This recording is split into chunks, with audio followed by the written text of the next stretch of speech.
Communication यानी संचार एक ऐसा शब्द है ना जिसे हम दिन में शायद 100 बार इस्तेमाल करते होंगे। पर क्या हम सच में कभी रुककर सोचते हैं कि इसका मतलब क्या है? क्योंकि सच तो ये है कि ये हमारी जिंदगी का आधार है, पर सुलझने के बजाय ज्यादातर हम इसमें उलझ ही जाते हैं। कभी ना कभी तो ऐसा जरूर हुआ होगा कि कहने का मतलब कुछ और था और सामने वाले ने कुछ और ही समझ लिया, है ना? और बस वहीं से सारी गड़बड़ शुरू हो जाती है। यही वो पल है जो हमें एहसास दिलाता है कि कम्युनिकेशन सिर्फ बोल देना नहीं है, बल्कि उससे कहीं ज्यादा है। तो चलिए थोड़ा और गहराई में उतरते हैं, एकदम इसकी जड़ तक। ये जो शब्द है ना, कम्युनिकेशन, ये आया है लैटिन शब्द कम्युनिकेरे से, और इसका मतलब पता है क्या है? साझा करना, मतलब किसी चीज को कॉमन बनाना।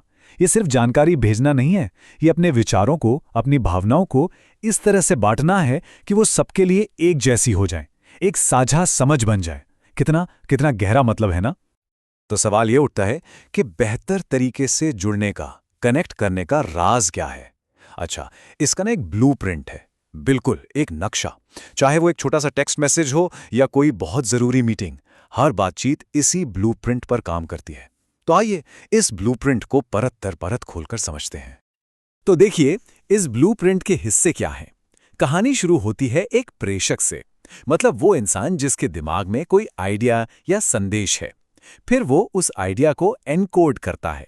अब एनकोड का मतलब है उसे शब्दों में, इशारों में या शायद एक इमोजी में बदलना। अब ये संदेश एक चैनल के जरिए, जैसे मेरी आवाज या फोन की स्क्रीन, प्राप्तकर्ता तक, यानी जिससे संदेश भेजा गया है, उस तक पहुंचता है। और फिर आता है सबसे जरूरी हिस्सा, फीडबैक, जब सामने वाला जवाब देता है। बस यही वो पल है जब ये लूप पूरा होता है और पता चलता है कि बात पहुंची या नहीं। और इसी पूरी बात को ना कीथ डेविस ने एक लाइन में बहुत खूबसूरती से कहा है। वो कहते हैं कि कम्युनिकेशन सिर्फ जानकारी को एक जगह से दूसरी जगह पहुंचाना नहीं है, बल्कि समझ को पहुंचाना है। सोचिए जरा, अगर समझ पैदा ही नहीं हुई तो असल में कम्युनिकेशन हुआ ही नहीं, बस आवाजें थीं जो एक कान से दूसरे कान तक गईं। लेकिन अक्सर इस पूरे साफ सुथरे ब्लूप्रिंट के बीच में एक विलन आ जाता है, और उसे कहते हैं शोर। अब देखिए, शोर का मतलब सिर्फ बाहर से आने वाली तेज आवाजें नहीं है। नहीं, शोर मतलब कोई भी रुकावट, कोई भी बाधा जो संदेश को ठीक से पहुंचने से रोके। जैसे मान लीजिए क्लास चल रही है और बाहर से बहुत आवाज आ रही है, तो ये हुआ फिजिकल शोर। लेकिन अगर कोई पहले से ही तनाव में है या किसी के बारे में कोई राय बनाकर बैठा है, तो ये हुआ साइकोलॉजिकल शोर। और ये शोर अक्सर ज्यादा खतरनाक होता है, क्योंकि ये बात के मतलब को ही बदल देता है। अच्छा, एक और बहुत जरूरी बात, ये जो हमारा ब्लूप्रिंट है ना, ये कभी भी हवा में काम नहीं करता। इसके चारों ओर हमेशा एक संदर्भ होता है। मतलब सिचुएशन क्या है, माहौल कैसा है, रिश्ते कैसे हैं, ये सब वो अनदेखे नियम हैं जो तय करते हैं कि कही गई बात का असली मतलब क्या निकाला जाएगा। एक छोटा सा उदाहरण लेते हैं। सोचिए, एग्जाम हॉल में दो लोग धीरे धीरे फुसफुसा रहे हैं। क्या मतलब निकलेगा? यही कि नकल हो रही है ना? अब वही दो लोग उसी तरह से कैंटीन में फुसफुसा रहे हैं, तो वो बस एक आम बातचीत है। देखिए, काम एक ही है, फुसफुसाना, लेकिन जगह यानी फिजिकल कॉन्टेक्स्ट बदलते ही मतलब जमीन आसमान का फर्क आ गया।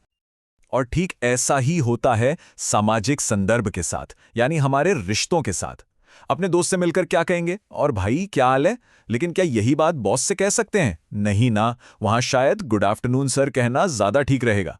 यहां शब्द किसने तय किए? हमारे रिश्ते ने। यही है सोशल कॉन्टेक्स्ट।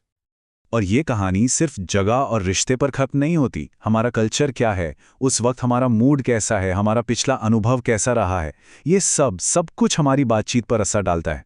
ये सब वो अनदेखे नियम हैं जो चुपचाप अपना काम करते रहते हैं और हमें पता भी नहीं चलता। एक दिलचस्प बात यह है कि कम्युनिकेशन का ये जो बेसिक ब्लूप्रिंट है ना, प्रेषक, संदेश, प्राप्तकर्ता, ये तो हजारों सालों से वैसा का वैसा ही है। लेकिन जो चीज बदली है वो है हमारे औजार, हमारे चैनल। तो चलिए जरा इस सफर पर एक नजर डालते हैं, गुफा की दीवारों से लेकर एआई तक।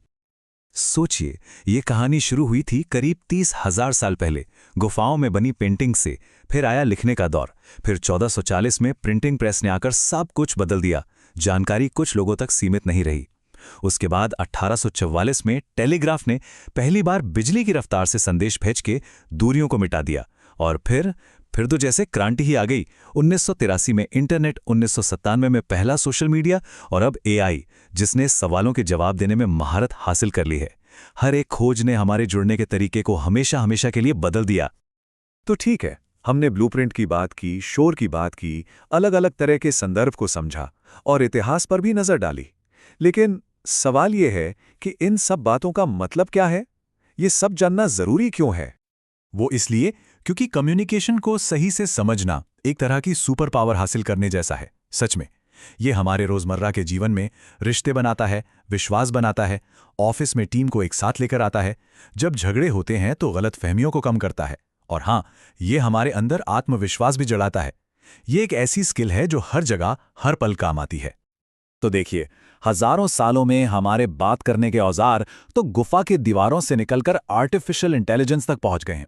तरक्की तो बहुत हुई है, पर असली सवाल यह है कि क्या इन कमाल के शक्तिशाली औजारों के साथ हमने बात करने के अपने तरीके को, अपनी समझ को उतना ही विकसित किया है? इस सवाल पर सोचिएगा जरूर।